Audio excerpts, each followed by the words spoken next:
En Afrique, les difficultés liées à l'accès à la santé pour tous sont nombreuses.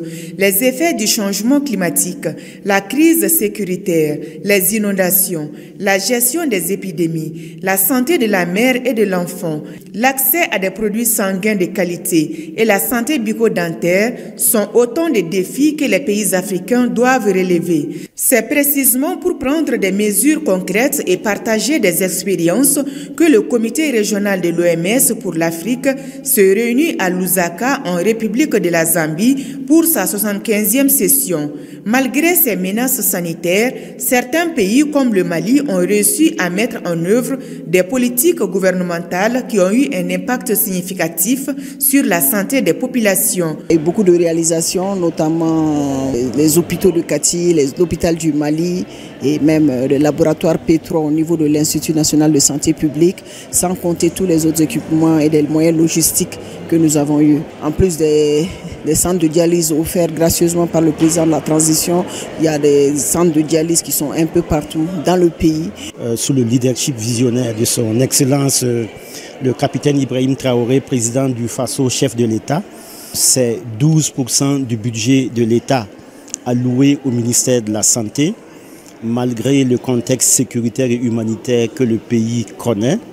Après la cérémonie d'ouverture, colonel Assaba Diallo Touré, ministre de la Santé et du Développement social, et son homologue gabonais ont été élus respectivement premier et deuxième vice-président du comité régional de l'OMS pour l'Afrique, une fonction qu'ils vont occuper jusqu'à la 76e session du comité régional.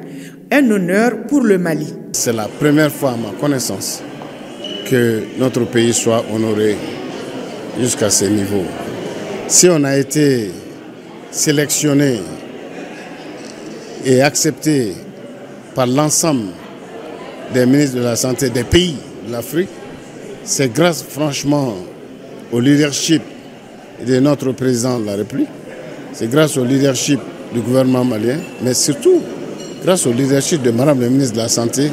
Le système de santé malien, l'épine dorsale, c'est le soin de santé primaire. Je tiens d'abord à remercier le président de la transition, le général d'armée Assimi Goïta, qui a eu confiance en moi pour me nommer à ce poste et prendre en charge la santé des Maliens.